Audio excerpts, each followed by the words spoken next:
就是都是这个样位置。还这么。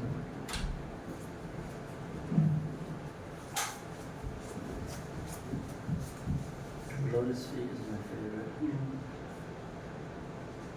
See, the feet is so beautiful. 还有脚对，还有脚。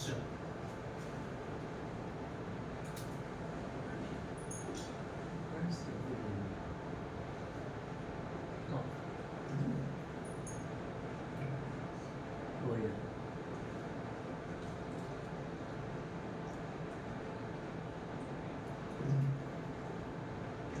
So this is the video of first finding the temple. You can see it's completely abandoned, dirty, and when you go inside, he's just sitting there waiting for everybody to come. 准备飞机。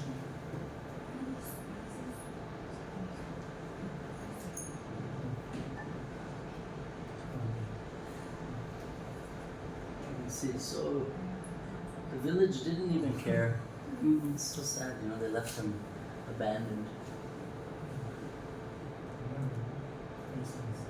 And me and all the kids, we cleaned him. So they don't worship also? Now they do, because I did full renovation. So, yeah, now I established the full worship. And just now I'm renovating the temple now. So we started to clean him. See the color change? Yeah, it's totally changed. Totally changed. We had to brush him with the brush, you know.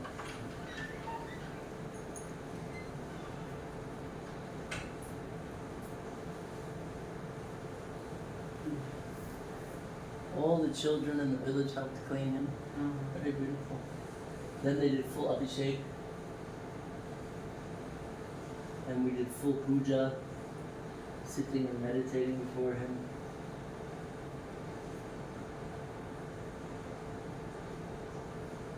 The rooftop is also beautiful. Yeah, yeah. Old temple. When was this? You look younger there. That's not me. That's my son. Sorry. Yeah, yeah. No, that's my son. Yeah. Not me, unfortunately. What is his name? His name is Vayu. Bye. Yeah, Vayu. Where is it? Oh, there's a video. What is this? No. Oh yeah, this is nice. This, nice Abhishek video. So it's in which year? This is 4 years ago Recent. when I found her. And now my son is much bigger. But the nice thing, you can really, it's just so beautiful. Like,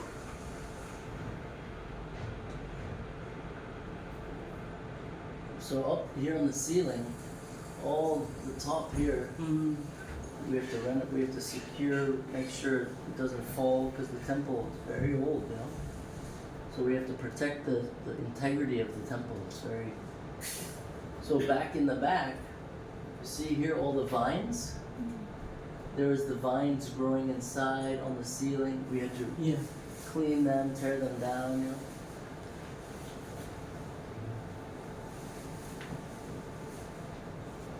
It's very sad. Can you imagine?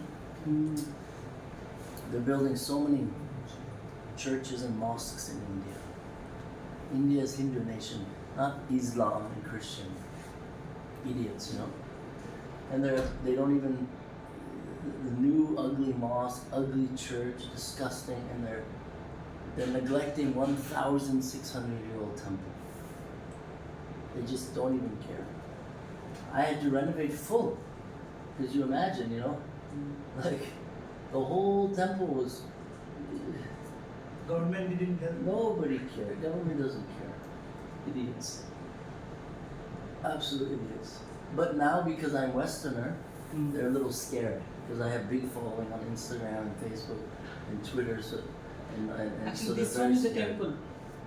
Yeah, this is the outside. Outside of the temple. Yeah. So now so before there was Gopuram. Yeah, See, there was Gopuram, but now Gopuram is gone. not there. Not 1,600 a long time ago. So it just breaks down, you know. The old Gopurams are made of lime. Oh. Lime. Not cement like now. Cement is actually very inauspicious. Lime is natural. Lime with clay and straw and brick. So, but if you don't maintain it, it becomes like melts away. So, yeah, it's very sad. So the whole, there would have been Gopuram here, and then the one over the temple, or the deity, smaller one. And underneath here is lots of treasure.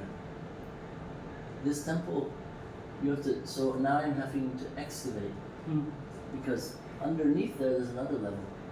The temple sits on top of a pita. So it's sad that they neglect it so much. Even the local villagers, they stole the land, and temple owned. Before, the temple would own hundreds and hundreds of acres, thousands. And then how the temple would make money is they would rent the land to the Brahmins, to the farmers. They would grow betel nut, well, not betel nut because that's new. They would grow bananas, they would grow vegetables, they would grow all the stuff, and then they would pay rent to the temple and give vegetables. So it was a perfect situation. But when the dynasties changed, these people from outside came and took the land. So now I'm fighting with the land people, you know. So there is no written information There's about the temple. Oh yeah, I found the written information. So it's in which language? No, it's in Kannada. Kannada. Yeah. So there must be some information, right? Oh, I have everything. They can't do anything. So I'll show them this is also a deity in the jungle of Narasimha. What is this view? So enter full screen up. So let me see. Hashtag F. No. Hashtag F. Up. So there is no full screen option in the computer. Yeah, there is. Look. Command. Enter full screen. You have No, to do up. in the command. No. No. I'm doing it. 1, 2, F. Nope. Very annoying, huh? It's such an old computer. So this deity, because she wasn't here, this is in the middle of the jungle. It's Kevala or Chintamani Yoga Narasimha. Yoga Narasimha. 2,000 years old. And he's sitting there in the jungle completely happy. Many kings and many queens tried to build a temple. Narasimha says, no. My temple is for all the creatures in the forest. The tigers, the leopards, the panthers, the birds, the bears, they can come and worship me. So even big kings of the Chora dynasty, Vijayanagar, Narasimha would come in the dream and say, no, my temple is the land, and I will be under this tree is a Chintamani tree, has the big flowers, you know? Kind of like Kadamba flower. So beautiful deity, huh? You can see you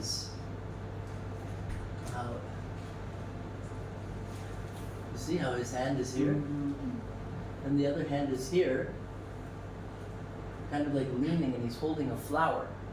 So the flower represents Chintamani. Flower means giving you unlimited wishes, right? Hey, there you go. And if you see in the back of his hair, it's very unusual. It's curly hair, and it's totally open. Very, very spectacular. Yeah. And his eyes are closed to here. They're closed like he's doing yoga, like half closed, 3/4 closed. They call this pose.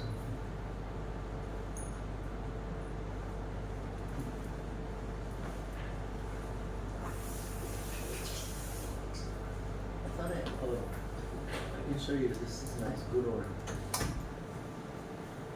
This is Guru Narashimha.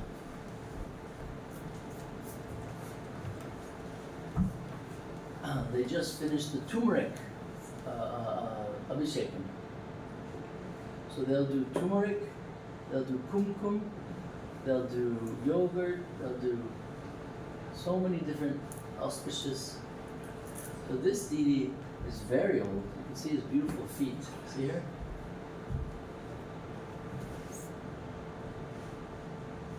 So this deity, they say, is like 1,500 years old. He was found inside of a river, right? No, actually on the bank of a river. The cow was coming every day and putting the milk on one spot on the side of the river. So one day, two coward men from Karnataka, they were like, what is this? Why? They were missing one cow, one female cow. And they, finally they found she was staying back, giving milk to this spot. And one brother became very angry because for the coward men, the milk is money. The cow's wasting on the ground, right? So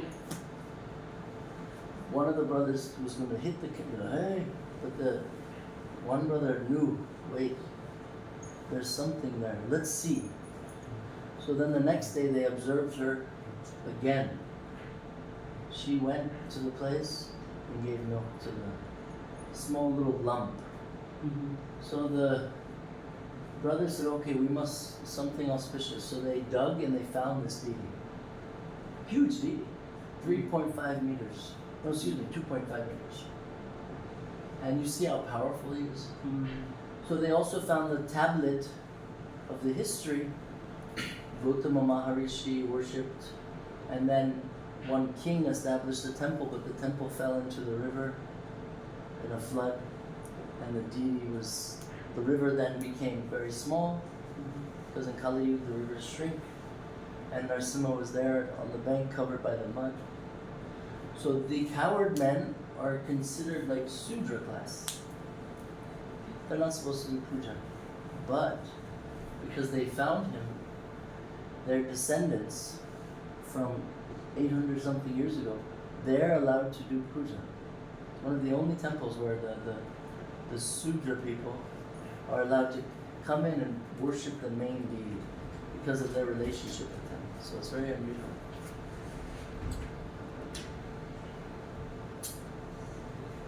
Here's a nice kavacha we donated to him.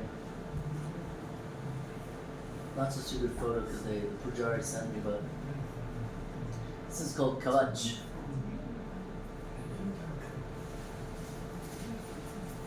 So in most of the deities, the sitting position is very kind of most of the same, almost same. And is this special about this position? This is yoga asana. Particular yoga. This is God of yoga pose, yeah.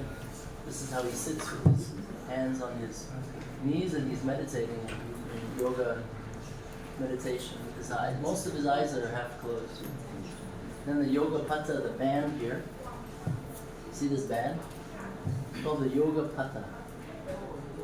Yoga pata is where all the demigods resided because they wanted to give him, they didn't want him to have to hold his legs, so they said, please allow us to do some seva. So some of these, the yoga pata, all the names of the demigods, including Shiva and Brahma, they'll be carved into this yoga pata, which goes all the way around his back. So he's the only God, he's the only incarnation. There's no other yoga, there's no yoga Shiva. Shiva's a lingam.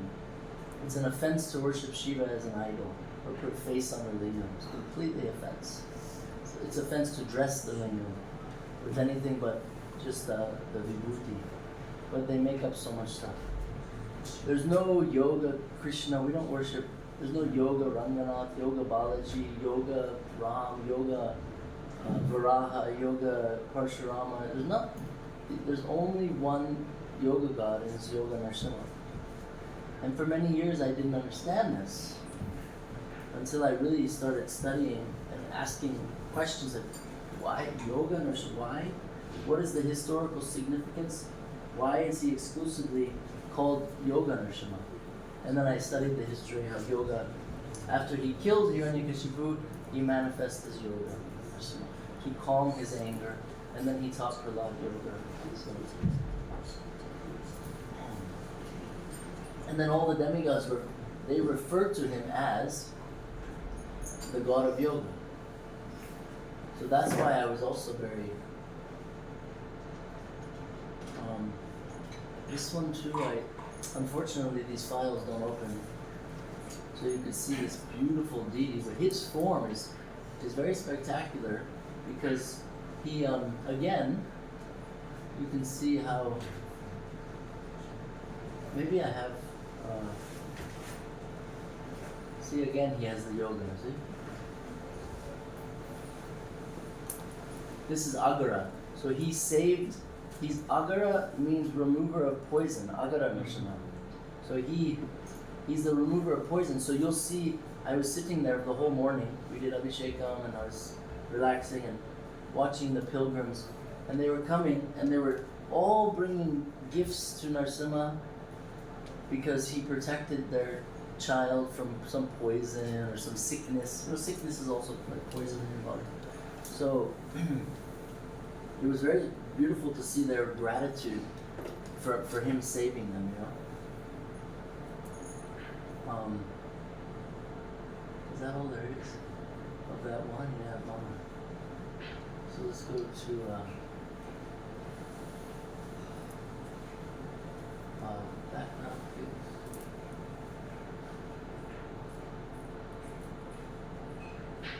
I'll just show you, these are nice. This is just showing the beauty of some of the temples outside, how they represent Narasimha on the outsides of temples all over India.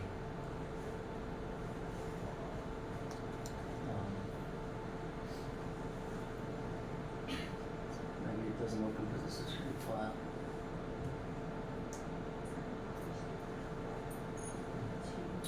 See? This is on top of the entrance, and you can see how powerful. So you have Garuda. He's all so Kanaka Narashimha. You see, he's killing Hiranyakashipu here. Let's look at this one. It's much more interesting. There you go. See? And then here you have around him all the Das Avatar. Here's Varaha, Narasimha, Ram, right? And you can see he's holding. How many hands does he have? 1, 2, 3, 4, 5, 6, 7, 8.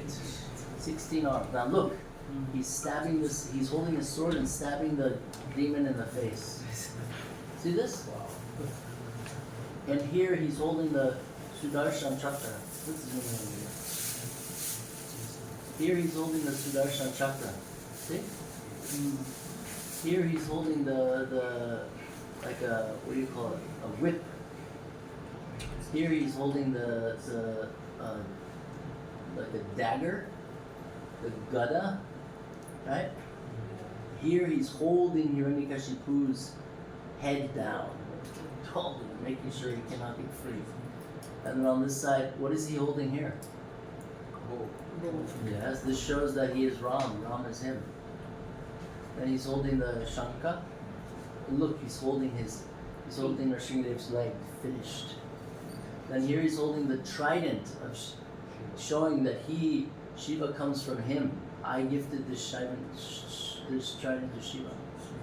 And here he's holding an arrow. And look, his tongue is up. He's totally satisfied. But his eyes are looking down at him. Then you can see the intestines. Unfortunately, it broke. You see how he's twisting it? I told yesterday the mudras, he's going like this. So he can make a nice garland for himself. No problem. No problem. You translating? Oh, good. No problem. And So it again. show it again. Which one? The big one? Yeah.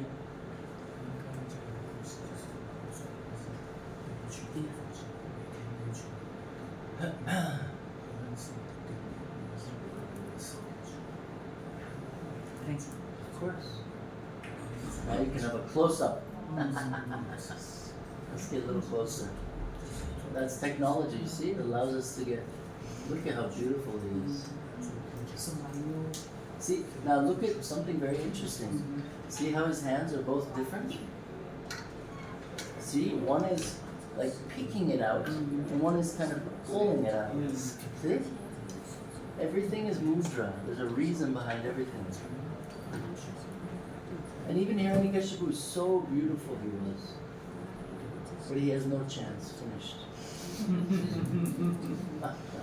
And then you can see the Das Avatar, you see, Varaha. Yeah, here's the Gandharvas dancing. This is the Narasimha. There is the Rama. And then after Ram, who's after Ram? This is me now. This is Parshurama. Parshuna? Yeah, there's no Meena. Das Avatar is no. Meena is there. Who? First class. You mean The Kurma? fish. Matsya. Yeah, You mean Matsya. Yeah, Matsya, the fish. Yeah. Yeah, that's down below. Ah. It starts to the left, Matsya, Kurma, Varaha, Narasimha, Ram, Parshurama. Parshurama should be last actually. Then you have Ram here with the bow and arrow. Yeah, And then this is here we Ram. have, Parshuna. no, this is Parshurama. Sometimes the artist has his own vision, you know. Look at his beautiful hands. And look, with this trident, he's stabbing the guy in the head, you see? Who is that? This is the one of Hiranyakashipu's Okay, servants. Yeah, and look, with this sword, he's stabbing through the eye. The demon, see? Yeah. One of Hiranyakashipu's servants. I don't know how they carved this one. Yeah. And you know, it's only so this big, small. Yeah. Oh, the door, tiny. You see the sword is half is there above the eyes, then half is Unbelievable. so realistic. Yeah. Fair. Unbelievable. So these are nice little, you know, every temple I would go to, even different, tons and tons of different temples were there, right? These are mainly Tamil Nadu, Andhra, these are mainly Tamil Nadu and Andhra.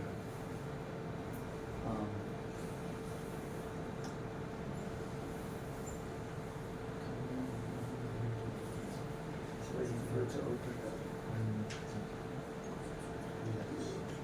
Look, very old temple. See what I said about the lime? This is all lime. Brick, straw, and lime. This one's new because the old one broke. But this is some of my favorite. This is like 1,500, 1,800 years old. That was the old style.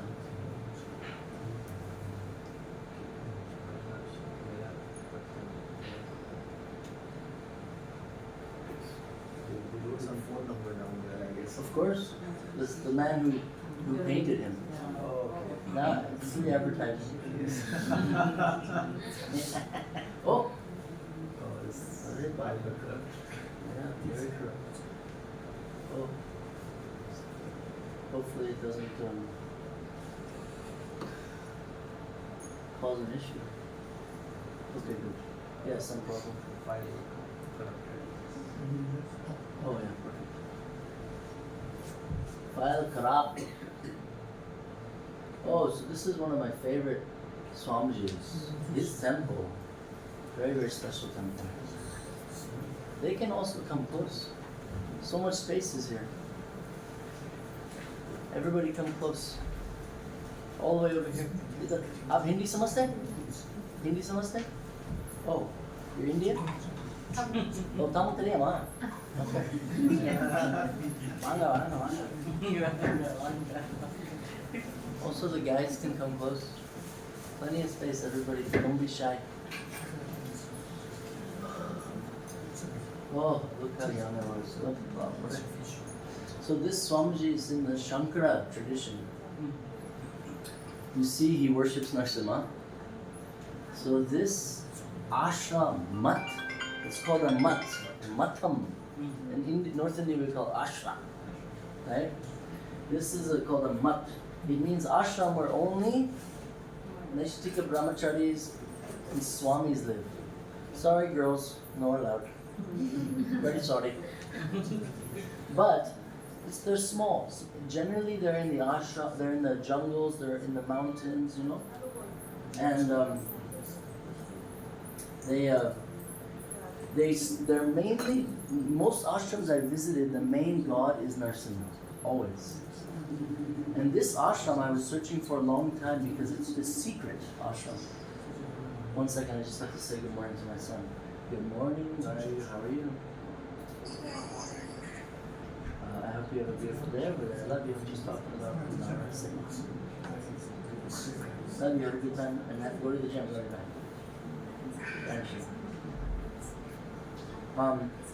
So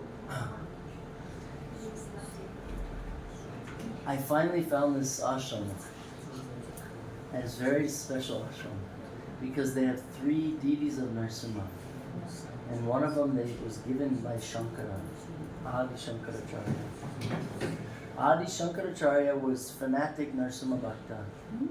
He wrote one prayer, the Narasimha Karavalambam Stotram. And in this prayer, if you read this prayer, if you know Sanskrit, you'll cry. Just like yesterday, this girl, she wrote one poem about Narasimha. To me, she read it in Hindi. It makes you cry. It's so poetic. And same with Sanskrit. Sanskrit and Hindi, quite similar. And, you know, Shankara's mantra was like, "Oh Narasimha, my love Narasimha, I have fallen into a well of darkness, and I'm being bitten by the cobras of lust, the cobras of envy, the cobras of jealousy, and the cobras of pride. Please, my Lord, take my hand and pull me out of this darkness." This is crazy. Shankara was pure devotee, but he is saying this prayer. So he also he initiated 10,008 sannyasis on the Narasimha Mula mantra. Only the Vadra Lakaya Vidmai Tichnadam Strayadam Itono Narasimha. So this Swami is in the lineage of Shankara. And they never show the deities of Narasimha. They're very small. But one of them is, I couldn't take photo. I have it in the book, I'll show you after. But it's a very, very old deity, 2,500-year-old deity. And same thing, he's holding his hands like this. And then he's going like this. So he's pointing at us, at the demon within us, the Rakshasa within us, Anartas within us, and he's saying, if you don't stop, like a parent will give you one chance. I'll give you one chance. After, like tapar. In Tamil, they say one slap. But he's giving warning. So he's like this, and he's like, right? So very special deity. And this Swami was so kind, you know. They were always so youthful, so happy, so welcoming. Not so like now in India we have these Insta gurus, these fake new Indian gurus and Western gurus. They say they are Shiva, they say they are God. They're all idiots. They're not God. God doesn't get gray hair. God doesn't get fat belly. Okay, I'm sorry. And so, and you don't have to give them money. You don't have to give God money when you see Him. Nor do you have to give Him money. So they're always so welcoming. Please come. Please see Narasimha. Please, you know, you want prasad. It's very sweet, these people. And so moving on to the temples. This one is 25 megabits. So was that you sitting next to the... Mm-hmm. Yes. It's 2015, 10 years ago.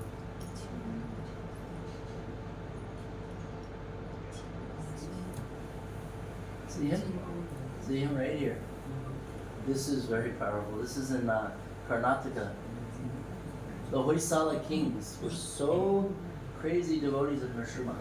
Around the temple, they would have sometimes like 50 carvings of Narasimha. So again, you look at this form. This form is so good for married people. Look at this hand right here. He's going through his skin and bones. You see? Look. And over here, he's holding his hand. Hiranyakashipu was trying to get him with the sword. He's crushing his hand. And then you see here, he has his leg holding his other arm down. He's finished. And then here you see how he's tearing? And there's the garland. Isn't this, and look, this one's very unusual. He's ringing the bell. Now most people in Sanatana, Hinduism, they don't know what the bell means. They just, oh nice, ding, ding, ding, ding, ding. But it has a meaning. It's not just for decoration. It's not just for sound. All the sacred sounds are within the bell, but the bell has to be made according to the Shilpa Shastra. It means measurement, perfect measurement, so when it rings, it pleases Bhagavan, because all sounds resound in the bell. So here he's ringing the bell. So really stunning, these statues. And then look, who do we have here? Garuda. And then who's here? Who do you think this is? It's a little broken. This is Prahalada. And this is a demon, follower of Hiranyakashipu. And here we have Hiranyakashipu's wives. So, just unbelievable. His face is so, look at this. Wow. This is the Hoysala dynasty, the style of carving. You see the ears? So it says in the Puranas, the ears are erect and motionless. They're listening. They're listening for the rascals, the badmash, the nonsense people. So,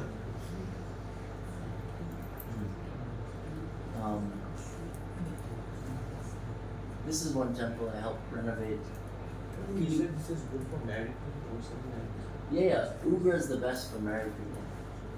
Ugra is the best. What is the reason? Well, the intestines represent removing of pride, envy, and jealousy, which plagues the grihasthas. So other people are envious because you have more money, better job.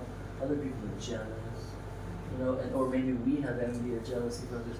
And then there's the pride, abhiman. That's the biggest problem. You know, amongst the husband and wife or other people. So Narasimha, the intestines represent removing of the only things Hiranyakashipu had was envy, jealousy, and pride. Other than that, he was perfect. But he was envious of his boy.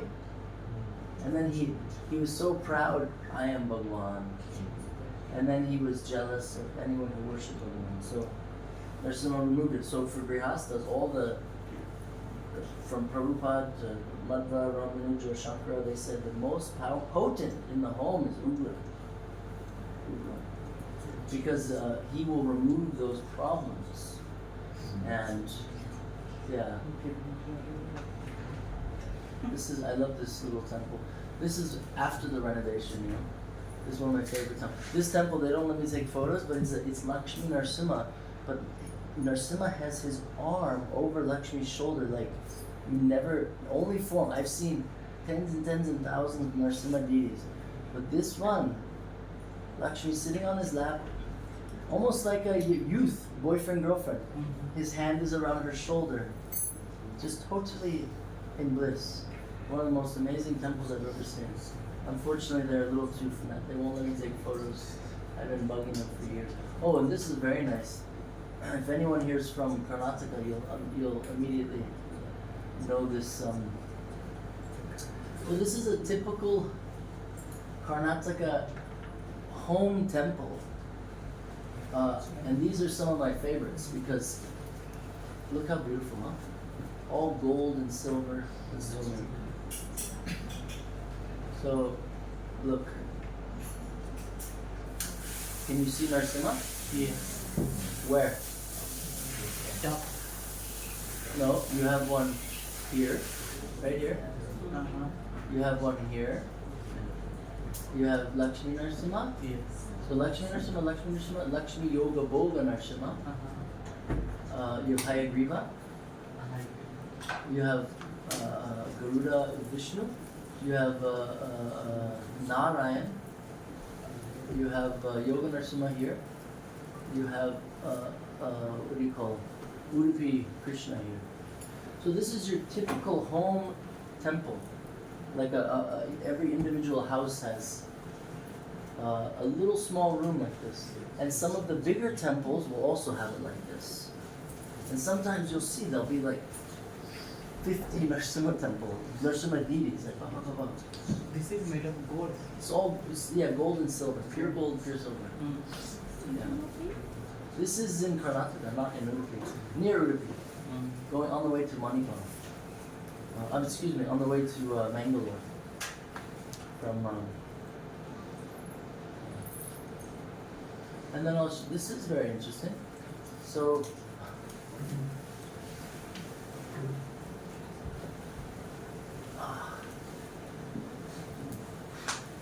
this is one of my favorite temples, and also one of Chaitanya Mahaprabhu's favorite temples. Chaitanya Mahaprabhu is God, right?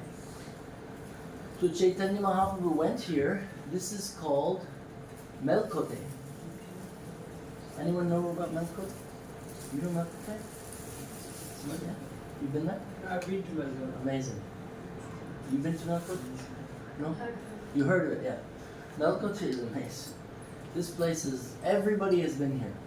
All the swamis, yogis, yoginis, rishis, everybody has been to Melkote. Now obviously it used to just be the cave, but over the last 1,000, 2,000 years, many kings have rebuilt.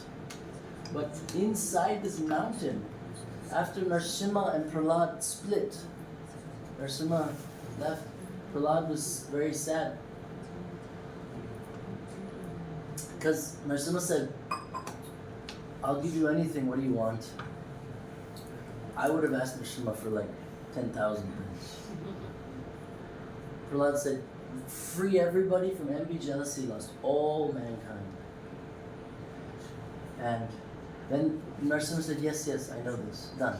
But ask for something for yourself. Prahlad said, I just want to be with you, only you. Narasimha said, no. You are always with me, I'm always with you, but you have to do your svadharma. You're king now. Your father was the ruler of the universe. Now you have to do this. Nice try, trying to get out of the responsibility. So, Prahlad later got married, he had a child. Do you know Prahlad's child? You know Prahlad's child? Do you know Prahlad's child was a great demon? How is it possible? How is Prahlad's child? Genes of the grandfather. Yes. And it's also part of Narasimha's blessing. Prahlad, he blessed the generations of the past generations and the future generations of Prahlad's lineage. So from Prahlad's child, who was called Vimochana had 2 children. One of them was Bali Maharaj, okay, who became pure devotee, and that's why Vamana came. You see, everything is tied in perfectly. So, far out story. So, anyways, Prahlada was very sad. So he traveled around. Bharat at the time was the world. It's not India. Bharat is not India. It meant world. After the Kurukshetra, Krishna's grandson split the continents with his chariot wheels, and then it became separate because Kali was taking over. So Prahlad traveled and meditated, and he had his shalagram. So in this cave, he meditated, trying to get out of his responsibility. And Narad Rishi would come. Prahlad, it's time you have to be coronated. You're the king. So all the Sapta Rishis came. Hanuman came, Garuda came, Adisesha came. And with Prahlada, they worshipped Narasimha in the Swayambhuv aspect. Like Shalagram is Swayambhu. So, in that cave, which is underneath the temple, Prahlad had his darshan. So that Shalagram of Narasimha that they say Prahlad worship is inside the deity of Yoga Narasimha. So, very powerful. And Madhvacharya, Ramanujacharya, they would never put their feet on the steps. They crawled up like a dog. They refused because they believe this mountain is Adisesha. Adisesha took the form there because Narasimha touched this place. So many mountains are like that in India. Nowadays the kids, they drive their motorcycle with the girlfriend, go to the mountain, have some coffee. You know, everything is just enjoyment now in India. But all these places were blessed by so many yogis, yoginis, sadhus, rishis. You can still go, but maybe have some respect for the mountain. I could never understand.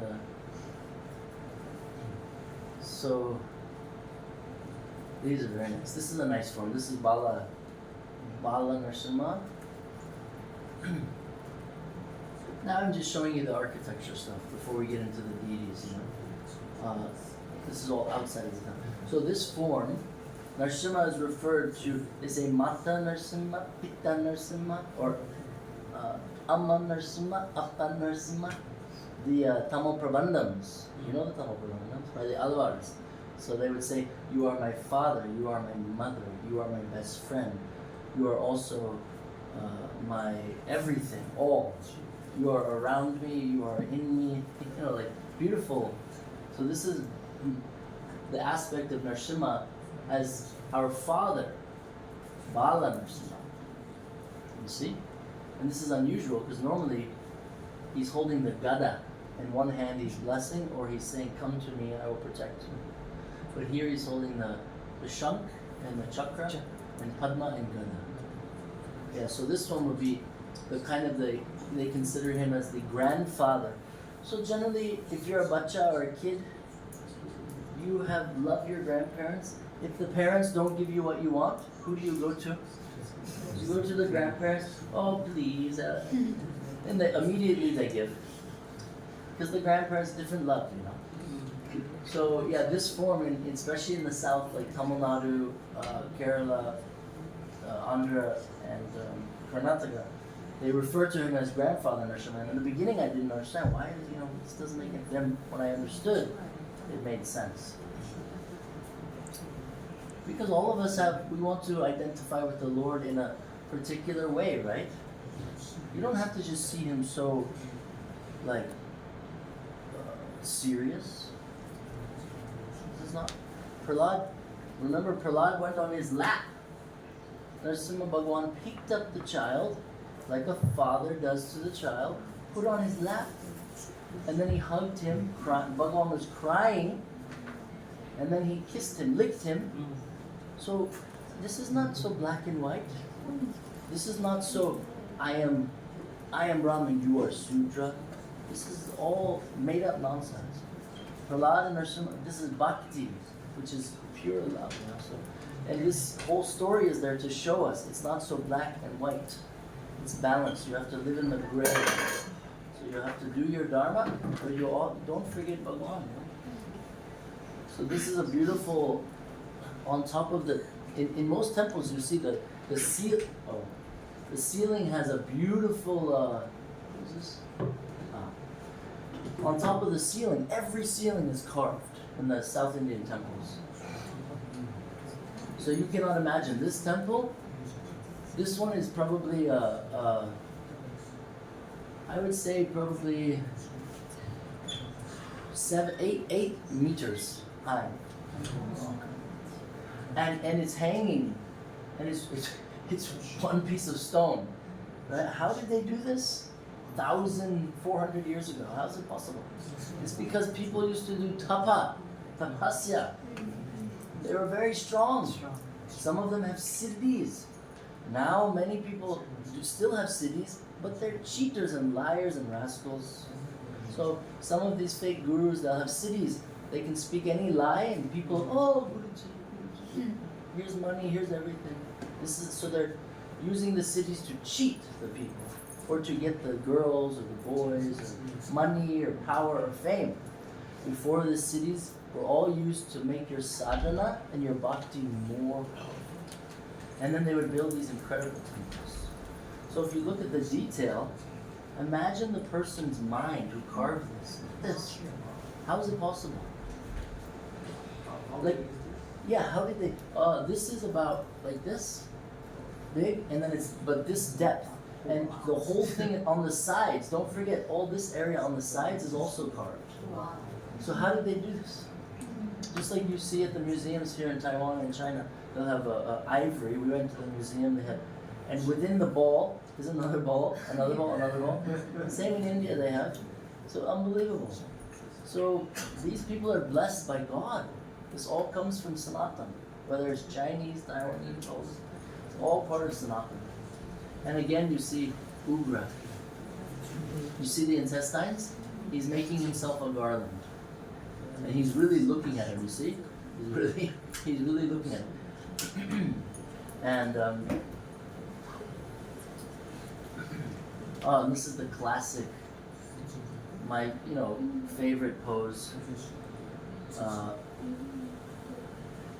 One of the reasons the Yoga Nrsimha is my favorite is because from Ugra, from Nrsimha being very, very angry, he immediately went into this yoga, god of yoga, completely calm, completely, loving. So, you see the yoga pata here? Goes all the way around. And then here, we have, this would be, this is Prahlada, and this would be Narda. I think the Veena, yes, generally, oh no, this is Garuda and this is Prahlada.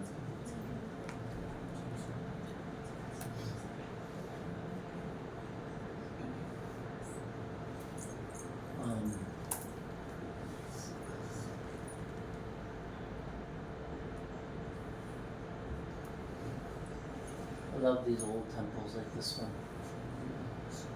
This is in the city of Tanjore, in Tamil Nadu. The Tanjore kings were very big devotees of Nrsimha. Oh, it's not opening? Hare Bhagwan. Moving on.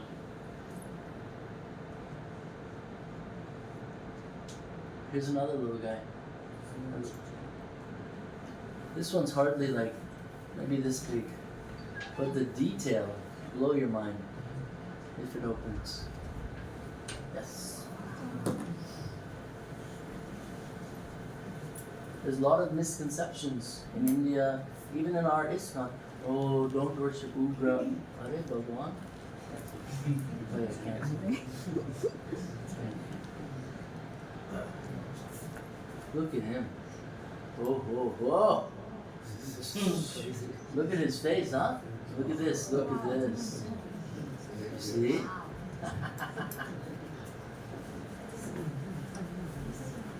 Unbelievable. He's got Hare-Krishna finished. See, here's Nrsimha's leg. He has his arm, and he has Hare-Krishna's other leg and foot trapped.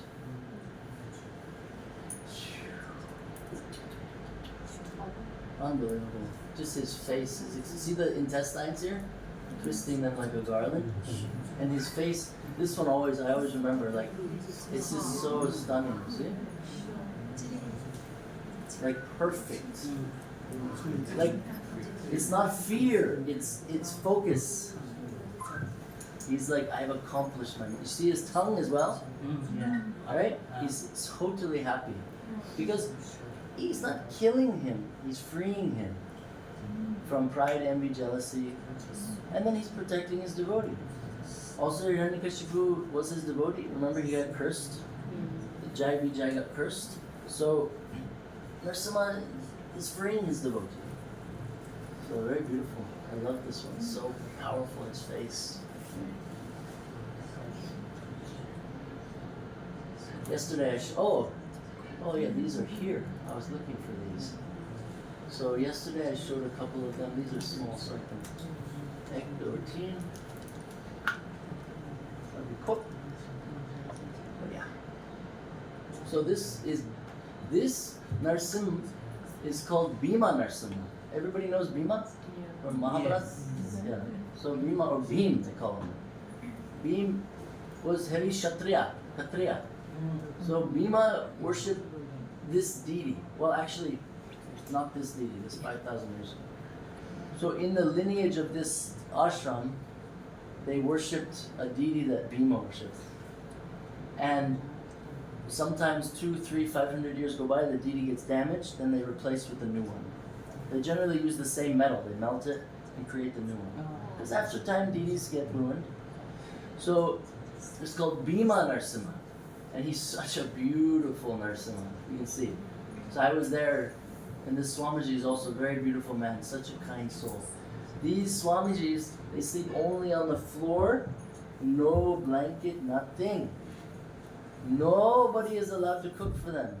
No woman, no man, no mom, no dad. They have to cook for themselves. Nobody can wash their clothes. They have no clothes. And very austere. They're waking up 1 a.m. starting the puja. So he was so kind and allowed me to come because it's very private, this particular ashram.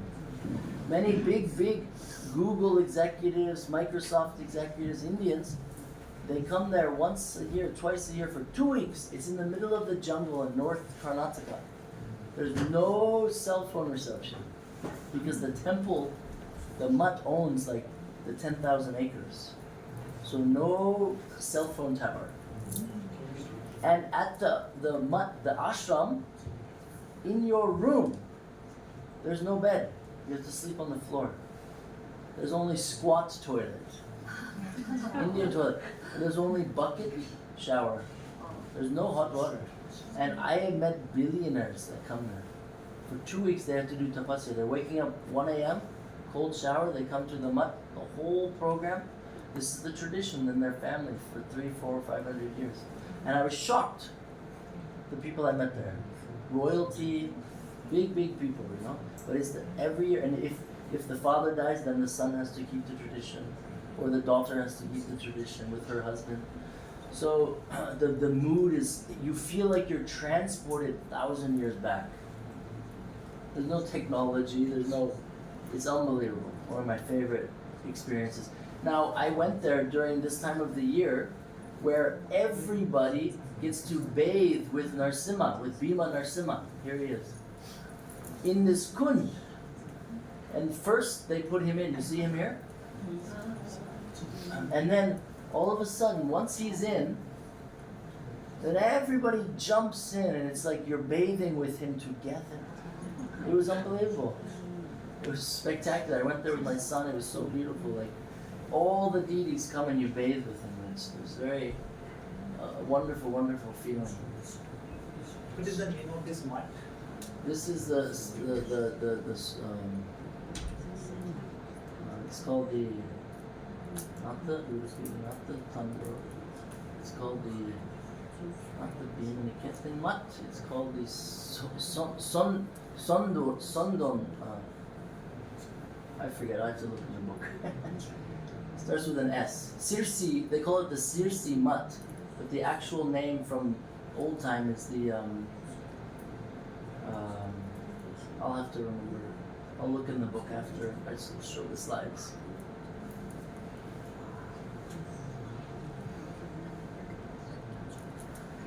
Sodamat.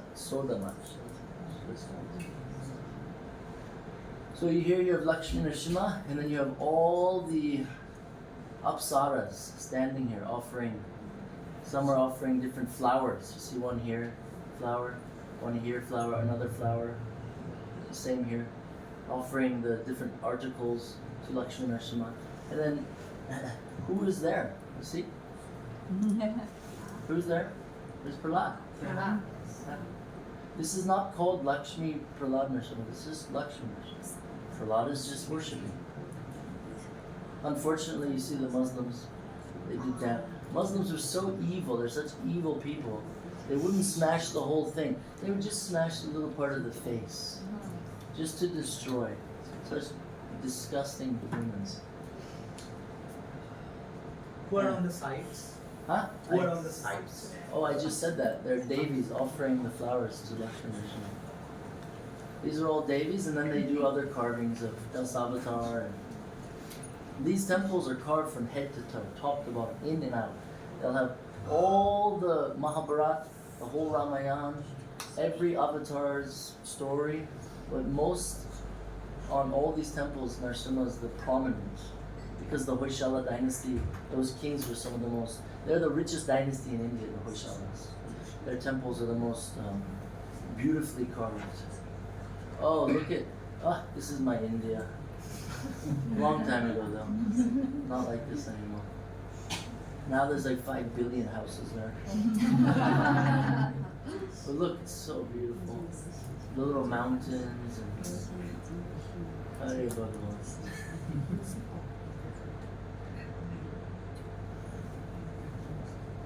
And I miss this type of temple because it was so just the atmosphere was so full of potency because of the countless men and women over how many years? Like this temple's 1,200 years old. So think about it. 1,200 years. How many people visited this temple?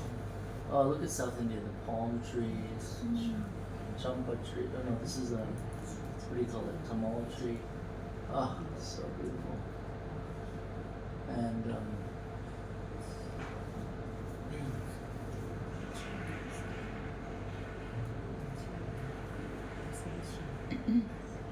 what's this one? Oh, let's show you this one. This is nice. Another Ugra. After this, then we'll get back to yesterday. We'll just carry off where we left off. Come on.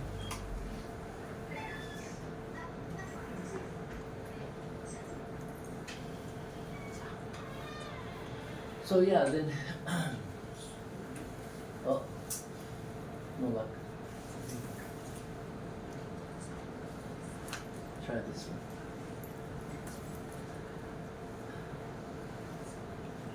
Come.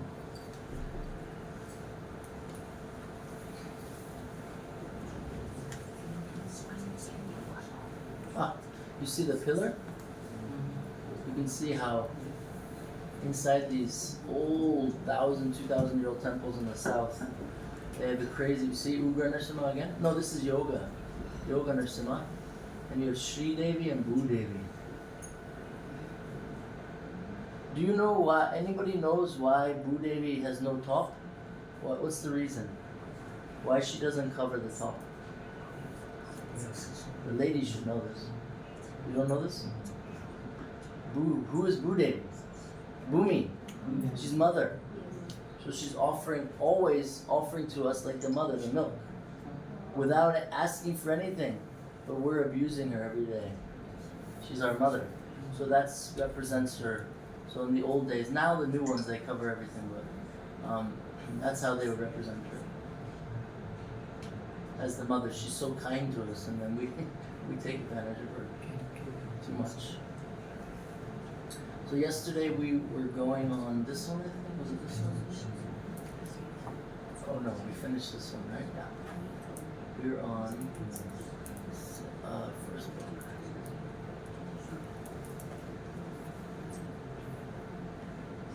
Okay. Wait a second, I have to see my beautiful India again. Oh my God. And this is not, we didn't adjust anything. This is the photo. Can you believe it's India? It looks like Bali. It looks like, some heavenly planet, Now, unfortunately, so many lovers are coming with the rafts and enjoying and, restaurants on the side. It's just... Where is it? This is in Karnataka, north of Udupi, 1 hour north. Unfortunately, So yesterday I showed these. Oh, I want to show you this. Oh, I can tell you the story. So I was going to this temple, this village, and normally I would go to villages and everybody's happy to see the white man, you know? Some of the villages, they never really see a white guy. But other villages, they would pass the message. There's this crazy white guy, he's driving, he's looking for Narasimha. So sometimes I would drive in a village and they'd be like, oh my God, Narasimha guy. And then they would help me find the temple. The kids would come in the car, they would show me the temples. But this village was very unusual. I drove in this village and the people were really not so nice, which was unusual. They were very sad, they were very depressed. And I kept asking, Narasimha Devasthanam in South they say Devasthanam. So this is in Karnataka going towards the Andhra border, northern Karnataka. And they wouldn't answer. I was like, Narasimha Devasthanam? Normally they would just point, or sometimes there would be 5 people and I would say Narasimha Devasthanam. One guy would point here, another guy would point here, another guy would point here, another guy would point here. It was funny.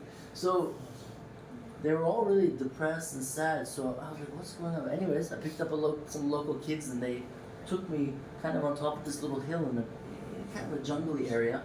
And they brought me to this kind of shed, like a temporary shed, right? And I was like, what the hell is this? And in front of it, there was some tin.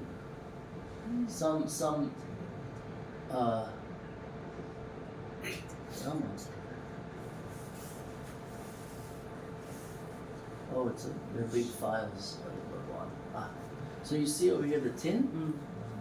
So I was like, why is there tin there? What's going on? And you see him? Right here. Now this is very special. This is a tribal form of Narasimha worshipped by the forest dwellers, the tribals, the wood collectors, the berry collectors, right?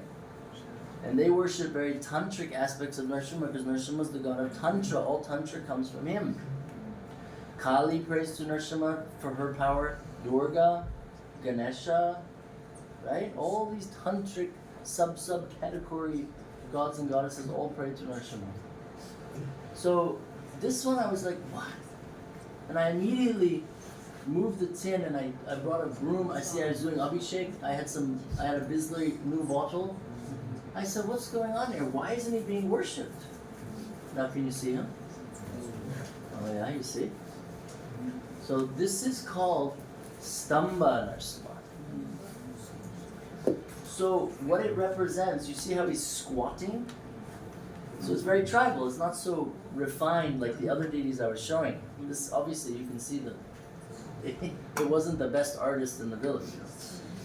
But he's squatting because it's representing how he's going to jump out of the pillar to get Hiranyakashipu.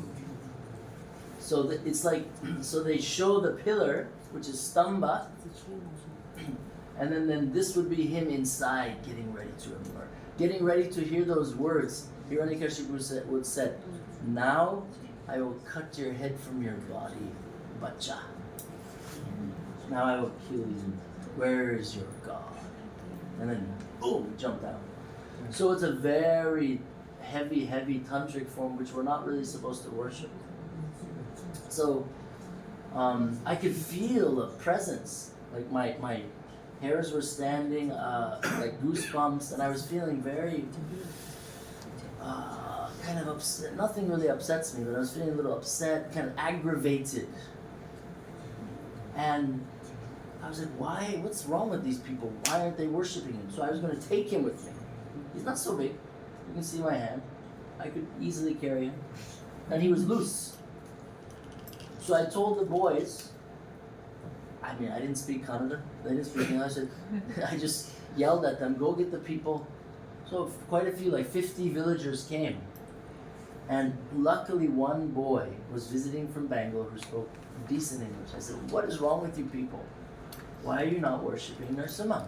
Oh, no, we don't want to worship. Very scary. And I said, are you people nuts? So they had many problems in the village. Disease, fire, wiped out all the crops. And I said, when did you stop worshiping? Oh, 20, 30 years back. When did all this happen? Last 20, 30 years. Fires, famine, floods. So, luckily, they had some common sense. And I convinced them. I renovated, we built a new temple, and they're doing the puja. I wish I could have taken it for me. Anyways, now they're there. So it's beautiful. They understood the importance, and now the village is thriving again. How can you say God is dangerous? This is stupidity at the highest level. Right? People in India are driving like crazy, they're drinking alcohol, they're smoking, doing drugs, and they're saying God is dangerous? And think about it. This is insane. No, God is merciful. He doesn't, if you want to be a rascal, He loves you. He's not going to judge you. So He says, okay, be a rascal. Right?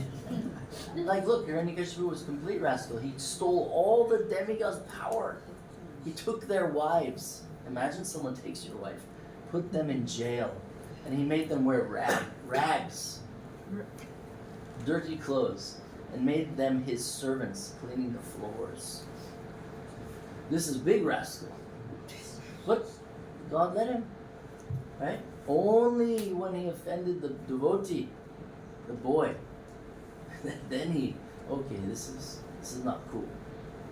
So how can you say you will be punished for being human, being faulty, not being pure?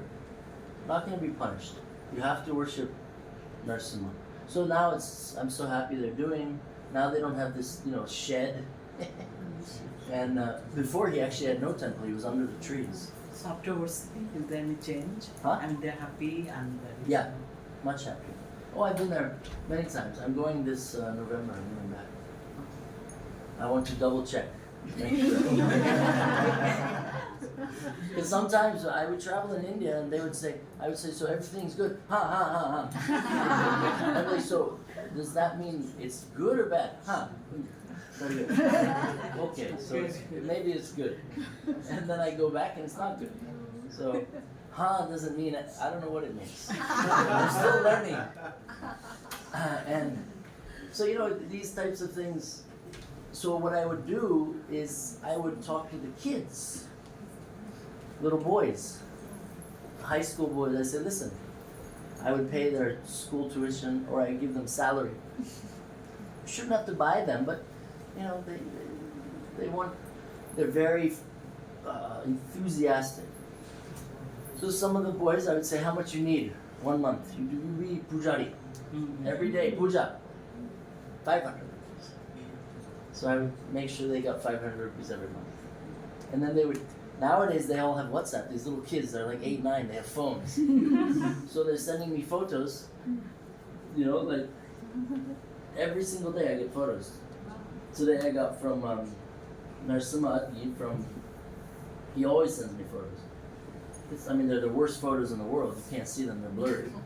But, anyways, he sends me photos of Narashimha every day. And so many pujaris from around the world, around India. Every day I get darshan. That was my,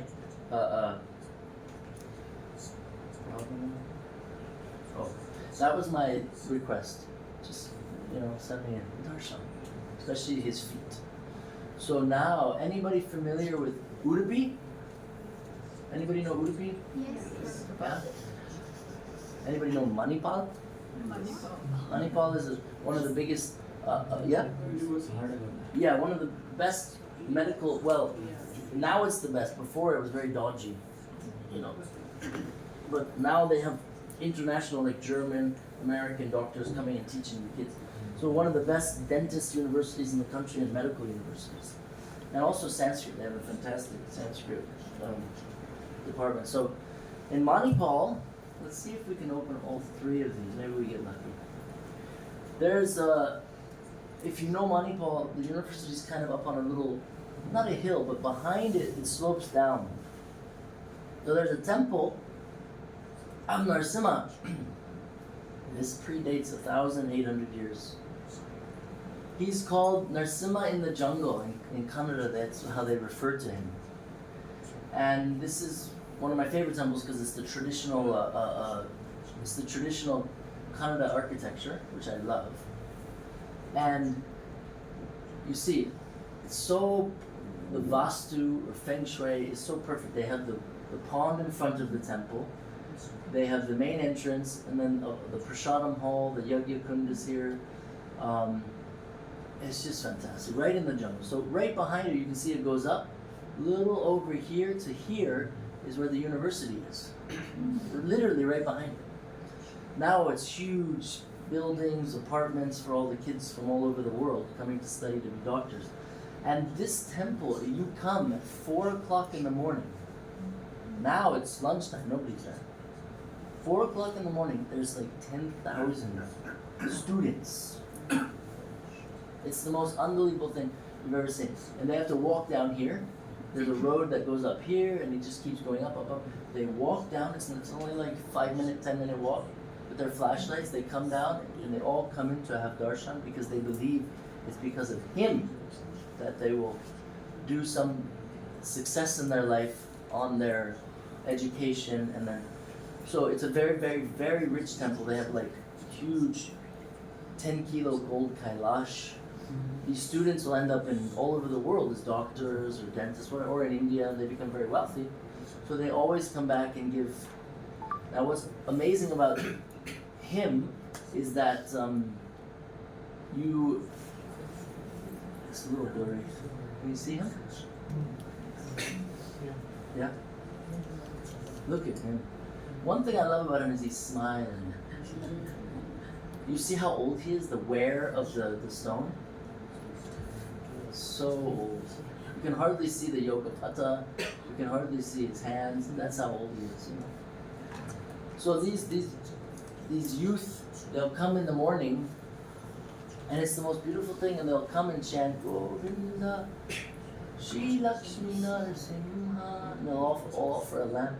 And then they'll sit and they'll do their morning prayers, some will chant their Krishna mantras. And it's the most awe-inspiring experience, you know, to hear their energy and feel their energy at 4 o'clock in the morning. Most people are still sleeping. Boys, girls, they all come. So, yeah, I love this deity, and it's one of the oldest temples in that Udupi district area. So, yes. And,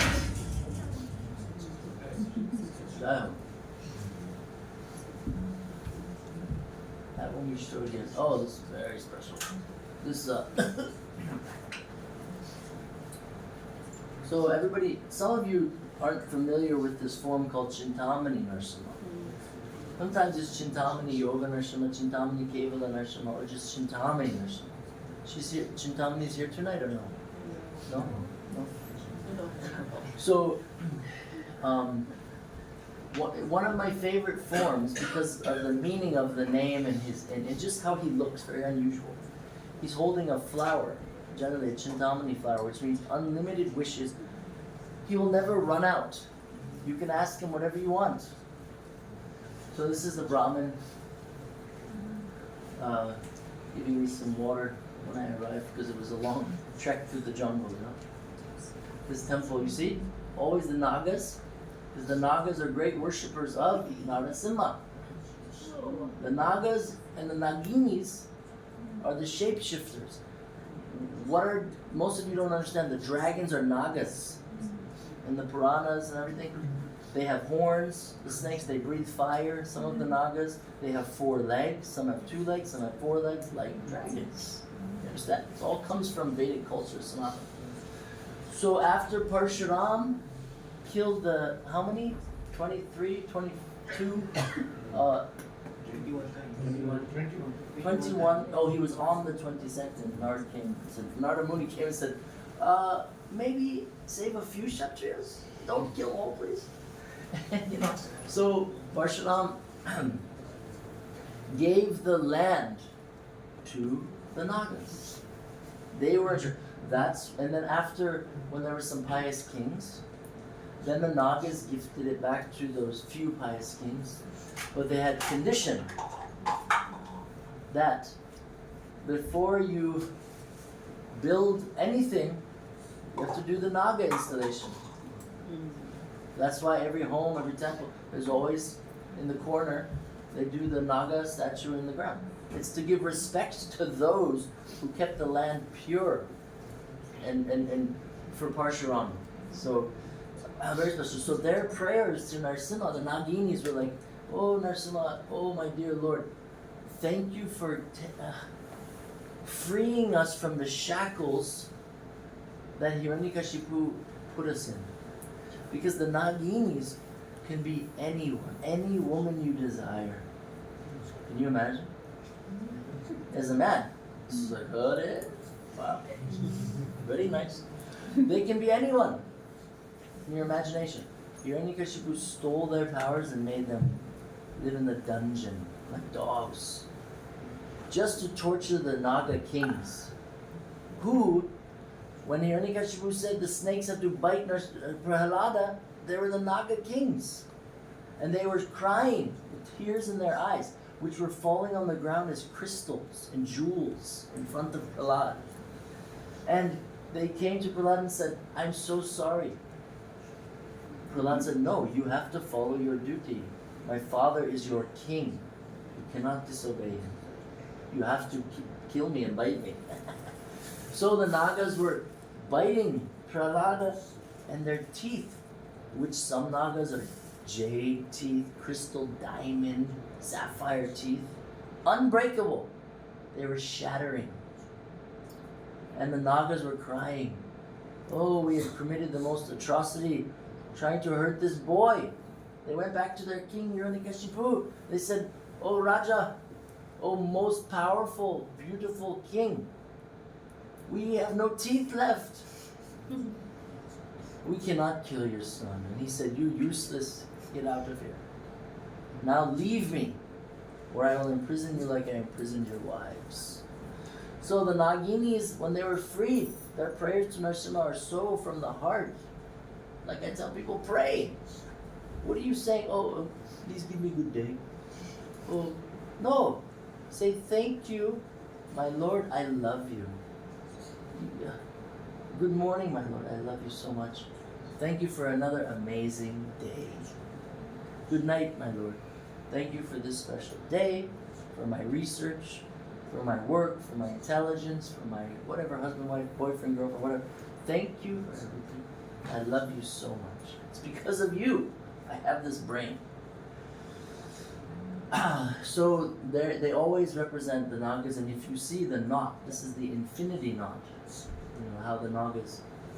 So most of these really ancient traditional South Indian temples, they'll have the Nagas all around because of their prayers. So this temple of Chintamani Narasimha, this Brahmin was very happy. I arrived just on time. This pot, he had curd rice, which the Tamil girls know. I love curd rice with pomegranates inside. My favorite. And then they give little curd rice, maybe some pickle on the side. It's like heaven. And I didn't eat for like 2-3 days, you know. So I was very starving to death. So, and he just finished puja. You see, he shut the doors when I walked in. And I was like, oh no, Swamiji, wait, darshan. But he was also getting ready to eat, so I disturbed his lunch. But he was very sweet. He offered me what? Water and food. This is Brahmin culture. Not, no. I will eat, you wait. No, he was so sweet. And then he opened it and let me see Chintamani Narasimha. Alright?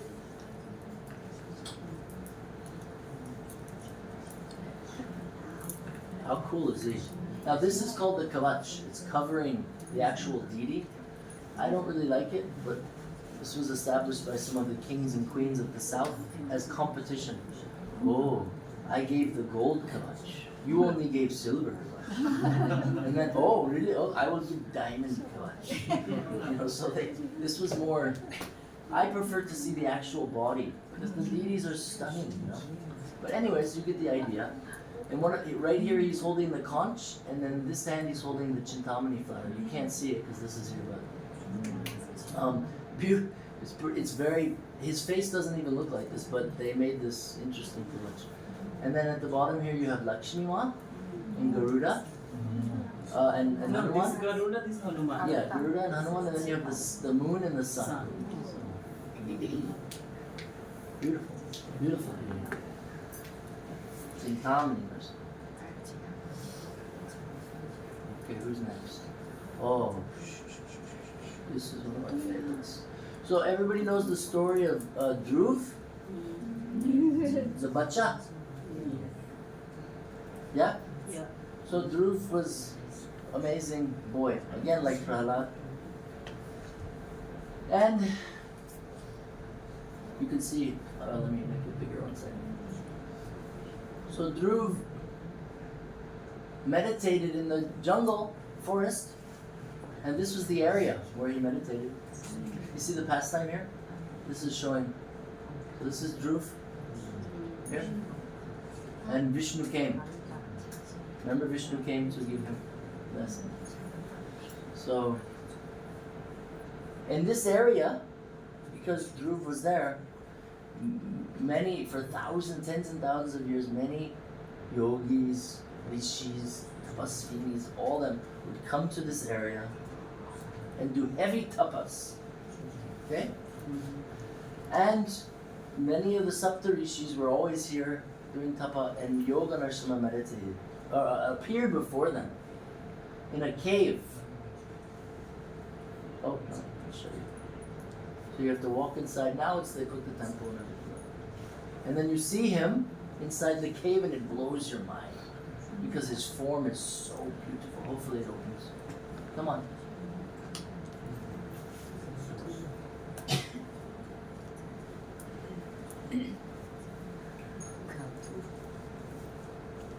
Oh. Let's try. Ah! Hare Bhagwan. There he is. Hey Narsimha. Look at him. He is so spectacular. Look at him. Oh my God. Unfortunately, they built the temple around him, but there's like it's inside, there's a big boulder, huge boulder over him, and you have to kind of crawl through a space. It's unbelievable. So he appeared on this stone while the rishis were doing tapasya, and then because of that, then the stone becomes Swayambhuv, and he's worshipped as Narsimha. Just like, for instance, if we were all meditating now, and only one of us has pure bhakti, and the Lord appears on the ceiling, this ceiling becomes worshipable. Swayambhuv. That's the system. So anyways, later on a king, he had the deity carved on the stone, and look at his magnificent, perfect, unbelievably beautiful awesomeness, perfection. Look how long his gorgeous arms are, his hands, his feet. Huh? So this deity, 1,800 plus years, Ramanuja came here and did tapasya, Madhvacharya came and did tapasya, Shankaracharya did tapasya, and Hanuman has been spotted many times here. Many, many, many, over the last thousands of years, they have, it's in their chronology how sometimes the Brahmin would come to do puja in the morning and Hanuman was there. So he's very spectacular, I love him. And then you have the small utsava on the bottom. So utsavas are very rare now. I was saying yesterday, to find an utsava like this, extremely rare. It's not opening. Because most of them were stolen, most of them were lost, broken. So that's one of my main goals, is to re-establish an all Narsimha's temples. I've only done a couple hundred. Because now I've seen 1,478 Narsimha temples in India. So I have to, and all of them don't have utsavas, only a few. So I have to re-establish. But this was one of the only ones. This was given by one of the Vijayanagar kings 800 plus years ago. So, well, this is a little. Anyways, you get the idea. Oh, very far out. So, these are big files, small files. Let's see. Oh, heavy big file. Okay, I'll show you the. So this kind of a little scary story. Maybe I shouldn't tell you guys because maybe you're scared of the dark and stuff. You won't be able to sleep, especially the girls. So this Narasimha, I was going to a temple, right? And this is when Google Maps was just, 2016 was, the first country that Google Maps was tested on was India. What? You don't know this? So many IT people. What do you think? Google Maps was created by white people? So, anyways, the Google Maps was created by Indians, and so I was using it. So, I sometimes in India, especially in the south, they'll have the same name in two villages, maybe only 50 kilometers apart. Same exact spelling, same. So in Google Maps, I put the name for one temple, and I was driving up this mountain, and I kept asking people, I was driving, and I kept asking people, Narasimha Swami, Devastanam, and they were just pointing. And it was getting dusk, getting dark, and I could see a little mountain. And they kind of kept pointing in that direction. I was like, sure, Narasimha Devastanam. And I arrived at I started driving up the mountain, and there wasn't one person on the mountain. I was with my photographer, and he was like, Dhruv, this doesn't feel so good. But that made me more happy, because then it's more dangerous, more scary, And then generally this comes with something good. So I'm driving up the mountain, and we get to the top, and there's the gorgeous temple, but not a soul. There's nobody, but all the doors are open, all the lights are on, and I'm hearing this sound, ding, ding, ding, ding, and I'm hearing mantras. And I'm very tired, because that day I drove 300 kilometers. We already saw 6 Narasimha temples, no food, or maybe I had a banana, small South Indian banana. So I was very delirious. So I'm hearing these mantras. Oh, Purusha Evedagam Yadam. So the Purusha shook, and I'm thinking I'm imagining. So my photographer, I stopped the car on a flat ground. The temple was there, and you could see just getting dark. And I was like, this is not a Narasimha temple.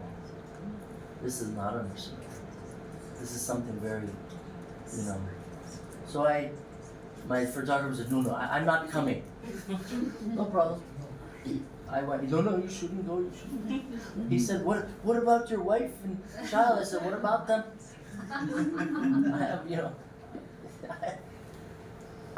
Because he didn't have children, he had wife. And she was very worried, oh, my husband. But my wife knew I was okay. And I get out of the car, the Jeep, and I feel something.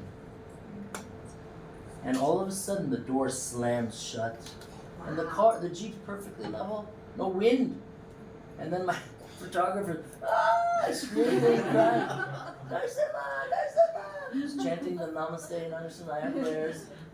And he's like, don't go! And I was like, and I could feel something, I'm being swept into something. Some sort of, I'm disturbing something. But I wanted to have darshan to make sure it wasn't Narasimha. So in my craziness, I was talking to, I don't know who, because nobody was there. But I was like, please forgive, if I'm disturbing you, please forgive me. I just have to make sure that it's not Narasimha. And if it's not Narasimha, then I have to respect who it is. So I went to these beautiful temples, and one was Mahakal, heavy tantric form of Kali, where she cut off her head, she's drinking her blood. It was heavy stuff. And then there was a deity of Yagya Purush, which is very rare. I've been to 100,000 temples in my life. Only 2 I've seen, they have Yagya Purush. You know who Yagya Purush is? When we do the Havan, it's through him that the grains are purified and offered. He has 3 eyes, 3 arms, 3 legs. He's very, very powerful, and he's eating and he's purifying into the fire to the devatas who then offer it to the Lord. Heavy form. So, and then Shiva was there. And I completely offered my respects. Oh. And I was like, oh, it's getting late. Shivji, can you help me find Narsimha, please? Ma, can you help me find Narsimha, please? I'm here, I'm tired, I want to find him. So I prayed like this, and then I was doing production around the temple. Now, I said yesterday my photographer's scared to death of snakes. But for me, I grew up in Florida. It's like jungle, snakes everywhere, you know? But in this particular area, they had a lot of pythons. So I was walking around the temple, and I felt like I was being watched. Immediately, my hair stood on end, and it was like someone touched me. And I was like, oh, okay. Whoever, I'm sorry. I want to go around the temple, please. One time and I'll go. And I noticed, as I was going, there's a small walkway around the temple. Then there was like a ledge, and then like a part of the mountain, rock. And I kind of just, it was dark, but I took my old iPhone, flashlight, and there was this python, you know, just lying on the ledge. Must have been 18, 20 feet long. So I just said, oh, and I was already going, so I couldn't turn back. So I said, okay. I kept going. And then when I went around, I could see his beautiful big head, you know. And I was like, Jai Narsimha, bye. And I ran. I started going to the car, the Jeep, and Damodar's in there, like, on the phone with someone, you know, probably his wife. And when I was going in front of the car, I felt like someone took me, my body, and was like, okay, now you're done, get out of here. And then I opened the door, and it was like, they kind of like, okay, go. And then the door slammed shut. I started the Jeep. I said, thank you, Shiva and Ma. And we started driving down the hill. And when we drove up the hill, there wasn't a soul anywhere. There was nobody. When we drove down the hill, there was hundreds of people having a feast. I was only up there for like 5 minutes. It was a very weird experience. So I was like, okay, I guess, you know, tonight we won't be able to find the temple. So we'll do it tomorrow, Damodar. I started driving, and you know, hardly 10 kilometers on a back road. The roads were very small, like the same size as the projector screen. And I'm telling Damodar, he's falling asleep, you know? And I'm telling him, oh, I'm so bummed out. I wanted to see that last temple, you know? Anyways, it's okay. And I'm driving, and I hear this voice in my head. And you see, up here? Yes. So I hear this voice, look, hey, look over here. I was tired. So I said, oh, now this light was off. This was off. The only thing that was on was this light here. So I saw, and there was big trees. You can see there's a tree here. The village was beautiful. And all of a sudden, look over here. So I look, and you see the temple's wide open. All the lights are on in the temple. So I look over, and I just see at the top, Ugra Narasimha. So I slam on the brakes, and Damodar, unfortunately, smashed his head out the window, and what's up? He thought we were dying, you know, car crash. And I said, Narasimha, and I just slammed on the brake, turned off the car, and jumped out of the Jeep, left my door open, and he was so, I felt so bad. Anyways, so, and then I went and I saw, and I ran in the temple, and there is, you have to remember, this is at probably 9:30, 10 p.m. Okay? Maybe later, because in the summertime in India, it gets dark like 9 p.m. 8:45, 9 p.m. So it must have been 10:30, 10:45. I have it on in my journal. So look, I saw this. So I was like, no way, impossible. It can't be. Right? So then I ran inside, everything was open. Lights were on in the temple, no Brahmin, nothing.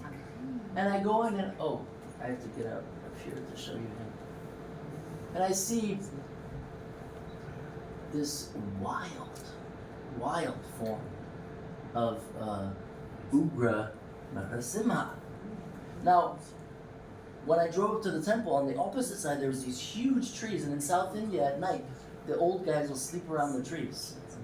The weather was so nice. A little tiny breeze. So, when I slammed on the brakes and I screamed, Damodar, Narasimha Temple! That's my photographer. There's a Narasimha Temple! And I ran out. I woke up the village. All the old guys, you know, sleeping peacefully. I go inside and I do dandavats. I'm putting my head on his lotus feet. And you see, very unusual form. Can you see? Very tribal, you see? Here's the hands. See little Hiranyakashipu's face? He's looking at us. He's like, hello. And here's his arm, his legs. He's being torn to pieces. He looks very happy. But it's very tribal, you see? It's not so refined, right?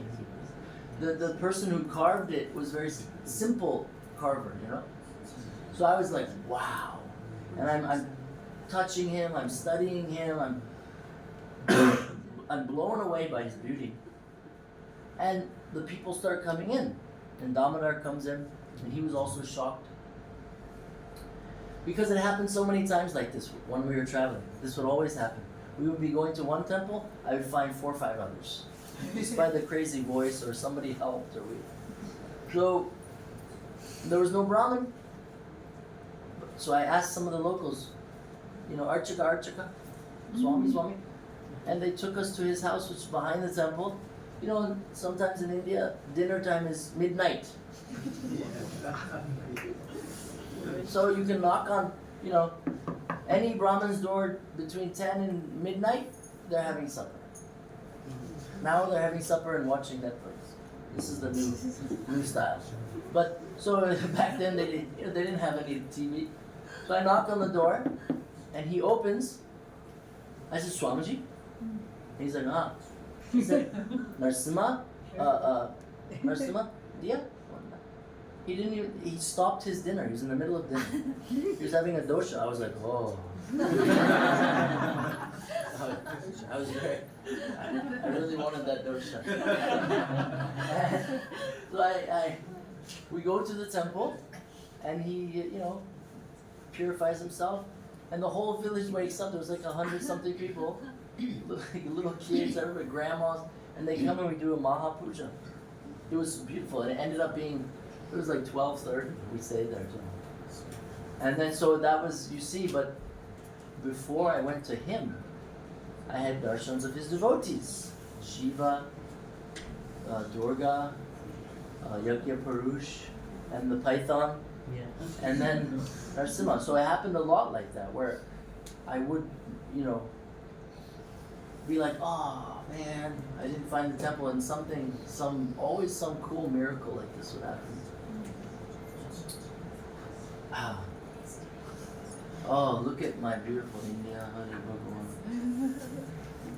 So beautiful. I miss this. Some areas are still like this. Very few. I mean, look at this. No road, just a dirt road. You know. Look how beautiful it is. Now up here is a beautiful temple of Narasimha, and this is like 20 kilometers into the jungle. Oh yes, this one is very special because, you know, most of you know who Ramanuja Acharya is. Yeah? He's a very powerful devotee. So Ramanuja worshipped this deity, and he was hiding here. You know, they were trying to kill him. The Jains, the Muslims. They were trying to kill him because he was preaching Vaishnavism. And he was going against Mayavad, which is impersonalist. Who wants to worship the light? This is so boring. This is it. Yeah. It's like saying, I don't want to marry my wife, I just want to marry the wall. Her husband, you know, like, oh, I can just, you know, or it's crazy. So, but the Mayavadis are very angry, they want you to kill him.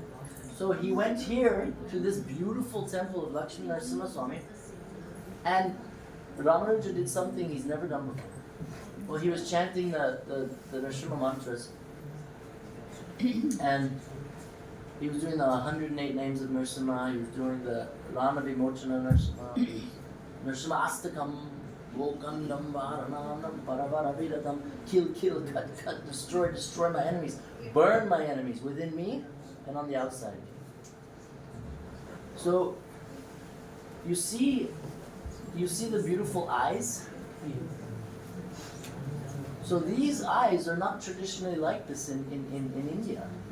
In North India, they put those weird conch shell eyes, which are very odd, in my opinion. Or they paint the eyes. Shh, ladies, you can talk after this. And Ramanuja himself painted these eyes on Narasimha with his own hands. And it's very interesting when you go to this temple. It's like he's looking at you. You can be on the left side, but his eyes are on you. You can be on the right side. It was fascinating to me, and it felt like he was so present, Narasimha. And the Brahmin, the first time I found this temple, he wasn't celebrating, but his wife died 1 year earlier from cancer. So he was doing every year they do the offering, So that day was the day. So he was only chanting, offering prayers to Narasimha for his departed wife. And it was very touching because he was sitting there, chanting like the Rana Vimochana Narasimha. Om Devata Karya Siddhartam Savastamba Samudbhavam Shri Narashimha Mahaviram Namami Ramukte. So remove my wife's, any karma she had, remove it, take it away. And if she comes back, may she be born without this karma, Lakshmi Alingita Vamangyam Bhaktanam Vardayakayam. Lakshmi goes against her own nature. Lakshmi is feminine, Stri. This is for the men here. Men, the woman is like this, never straight. Never front, back, left, right. It's all over the place. This is Stri energy. So Lakshmi doesn't stay. She goes wherever she pleases. So Lakshmi Alingita Vamangyam. So, but she says, I go against my nature. And those who worship my love, Narasimha, I stay with them. This is unbelievable. So he was chanting these prayers and he was crying. I didn't notice at first because I was just looking at his eyes the whole time. But I was feeling the vibration. And I had a few of my Indian friends with me at the time, and they were all like, I was so fixed on it. And then when I turned around, he's crying, everybody's crying. And then he's going into the Shiva mantra Rajapada Stotra. And it kind of blew my mind, the beautiful love. He wasn't crying for his wife, he was crying for Narasimha, but offering the prayers on behalf of his wife. And I'm not I'm not so emotional, I don't cry. This is not but those mantras touched me deep. And I always remember that. Unfortunately, he passed away when I went there a few years ago. It was very sad, but now his son is doing so. And his son's the same, he chants those beautiful mantras. So that was a very special experience, and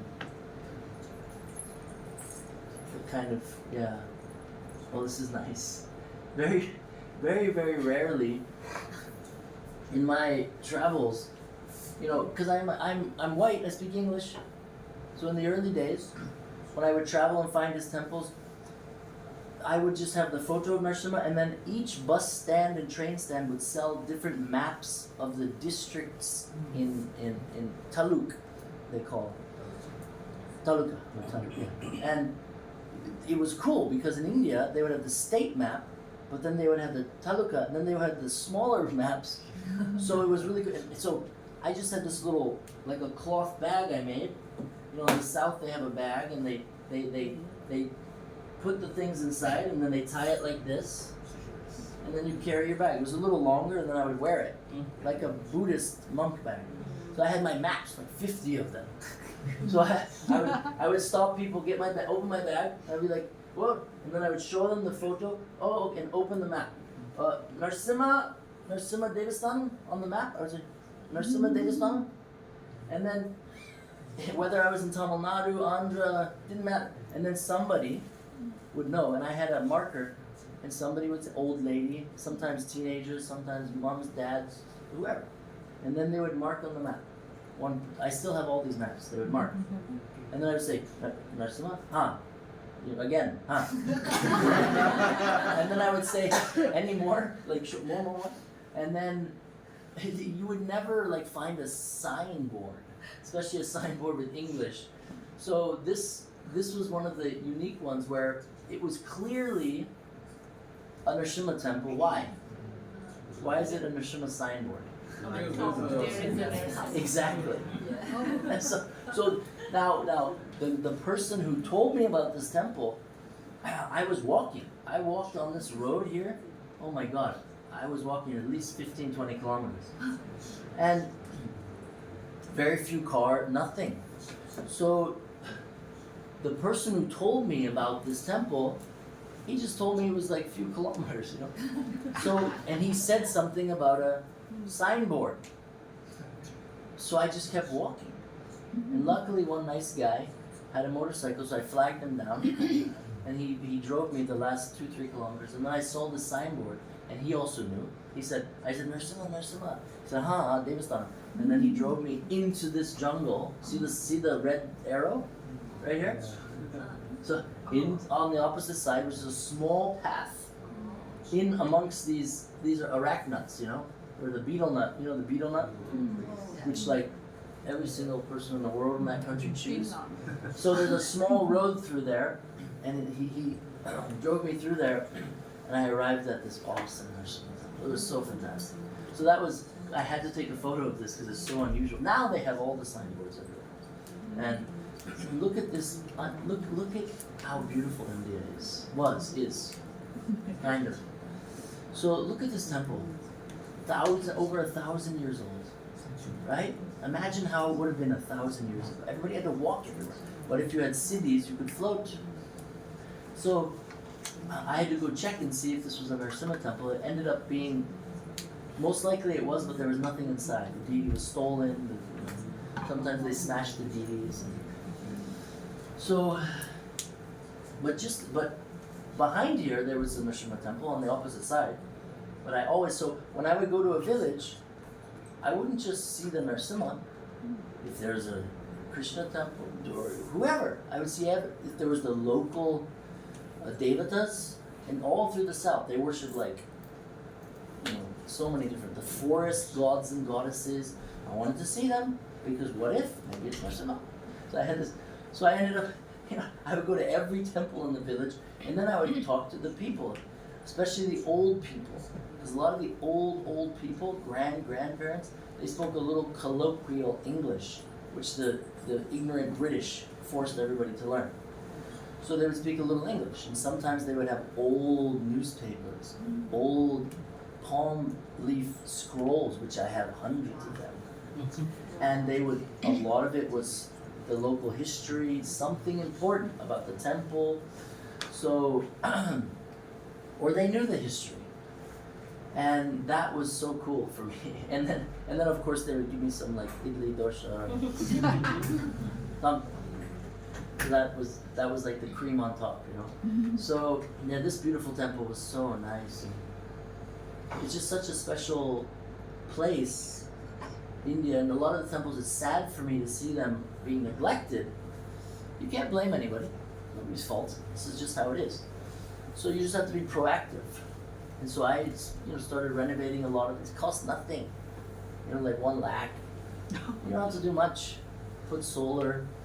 Make sure there's running water for the Brahmins to do abhishek. Some small, basic stuff. So I started doing that over the years. A lot of the temples became quite famous now. And of course they make up stories and stuff. Some of the temples, they would say things like, Narsimha Bhagwan.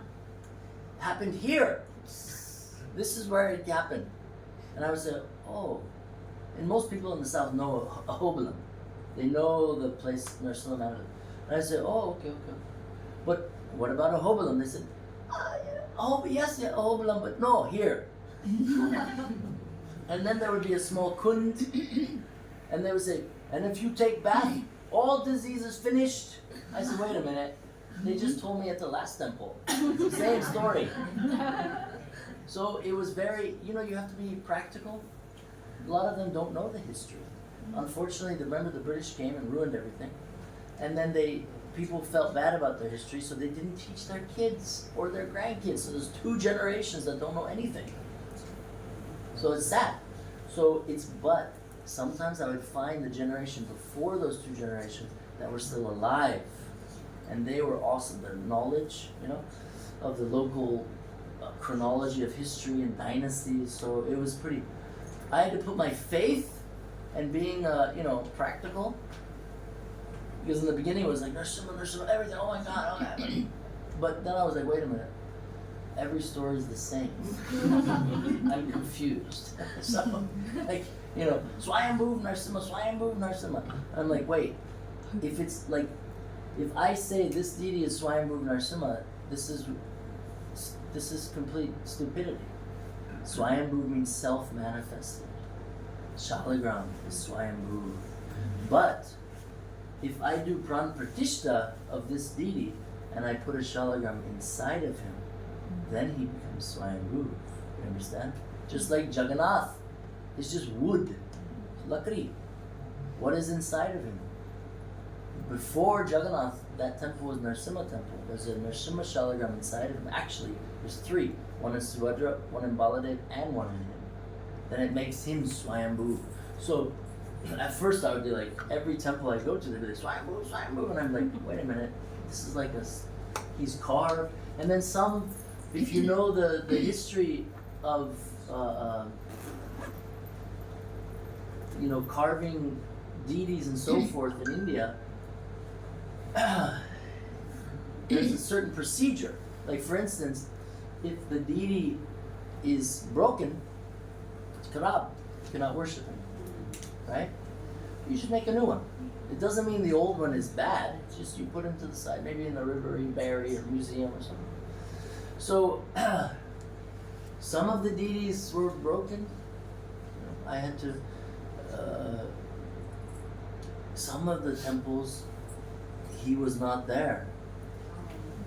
He was not there. Even the deity is magnificent, beautiful, but the essence is not there. Or sometimes the Brahmins, they couldn't worship him. They had to move to the cities to make money. So they would do the opposite of pran pratishtha. They would take him out of the deity and put in the pot his essence in sand, and then that becomes him, the pot, until maybe at a later date he's reinstalled. So, and sometimes some of the Brahmins at the temples are nasty, envious, because I'm white. Just didn't bother me. I understand the white people invaded India, the British, but I'm not short and ugly like the British are. So, and I was coming with Kamandalu and, Padukas, so I wasn't there to invade, but they had this conditioning. So, like this deity, for instance, he is out of this world because he's there. Like when I went into this temple and by myself, and they told me not to because the leopard lived there and cobras. When I first went in there and he was covered with green mold, I felt, actually his size is about, that's it, yeah, no. His size is like a little bigger than this. And when I first went in there, I felt this, it's almost like time goes slow.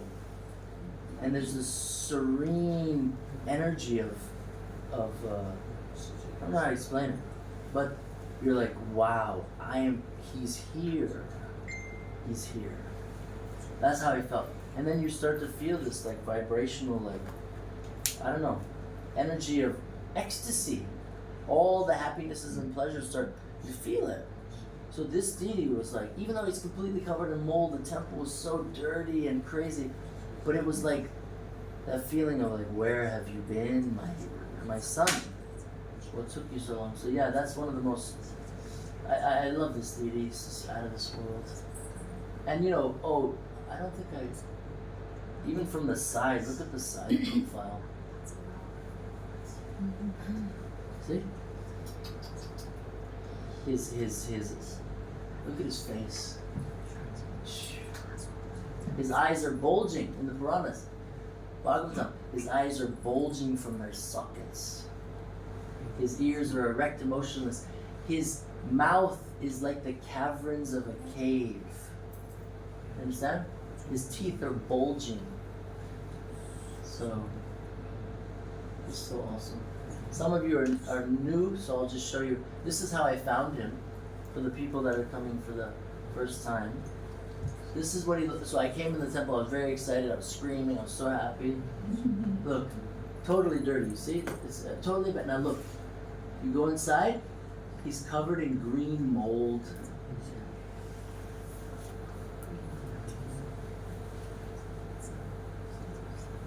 See? See his feet? Unbelievable. Covered in green mold. So the whole, see, look, it's all broken, everything. Now we're just really starting to do the renovation. Not renovation, just bring him back to, here's a better shot. You can see the, and the funny thing is I cleaned him, the mold, that's probably why I'm gonna die early, because I breathed in all this mold. Let's zoom into his paduka so we can all have darshan. Look at his perfect toes. So you can go and touch him. I bring so many friends. One of my famous Bollywood, you people probably know him, but I don't mention his name.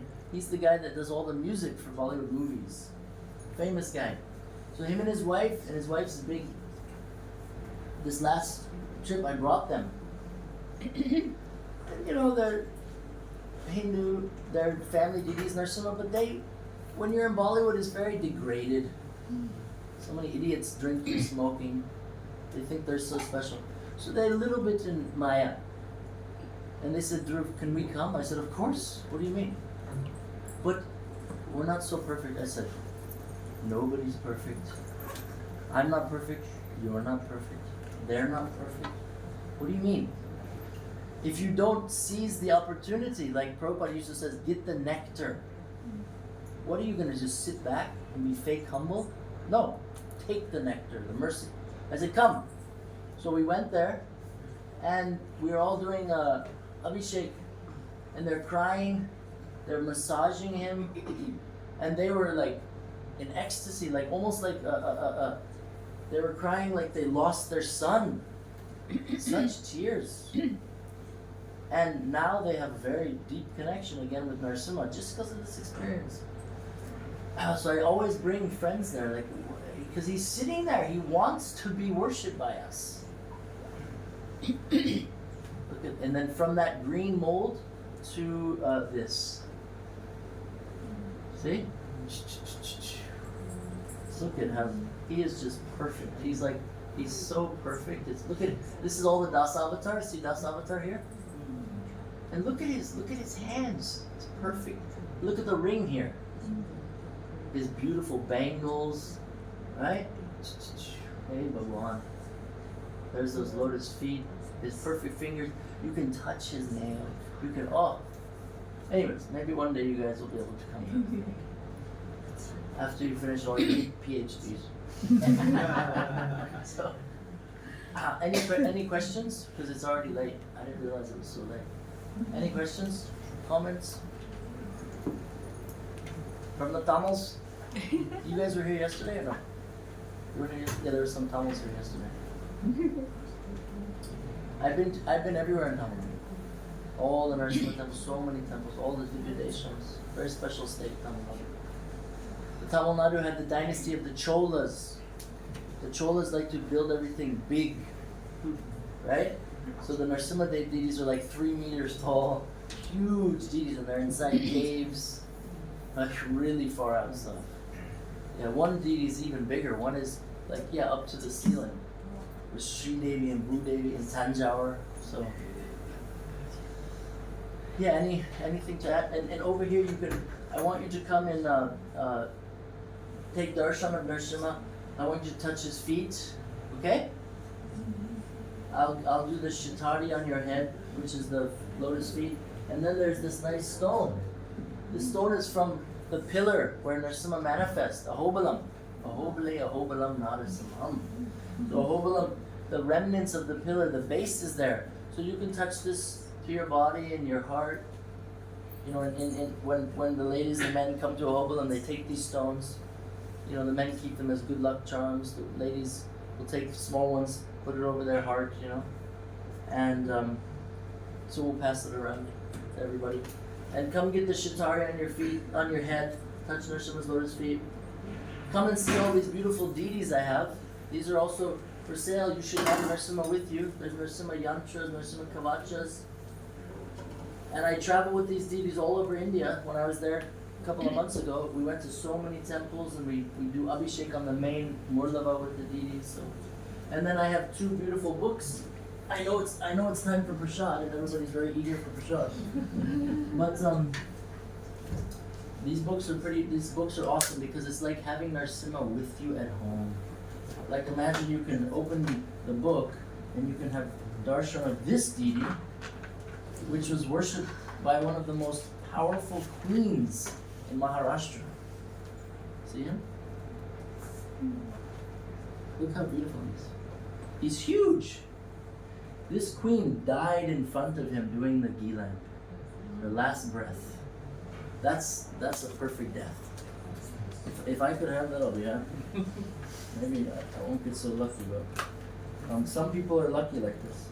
And then look, then every day you can open and see his paduka, his lotus feet. So it's a darshan book, you know. And there's beautiful artwork. I did a lot of collaborations with some of the biggest museums in the world. There's a museum in France called the Louvre. They're in this book. This is the biggest museum in Australia.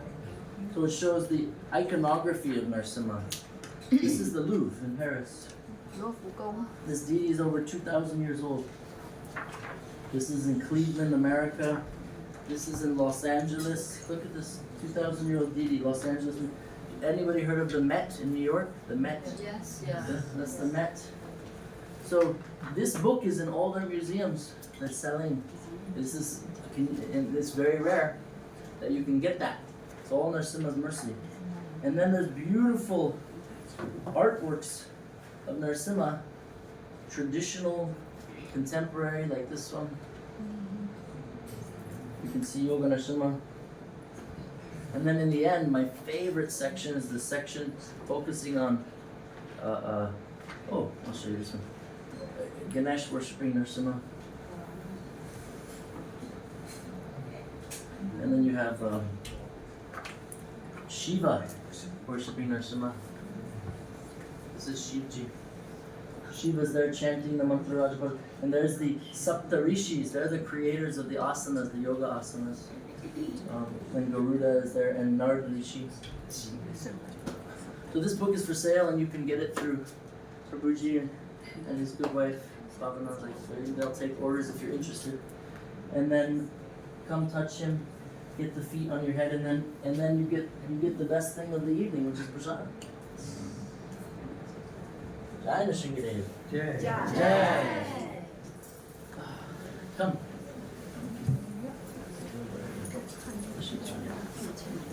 You can pass it on.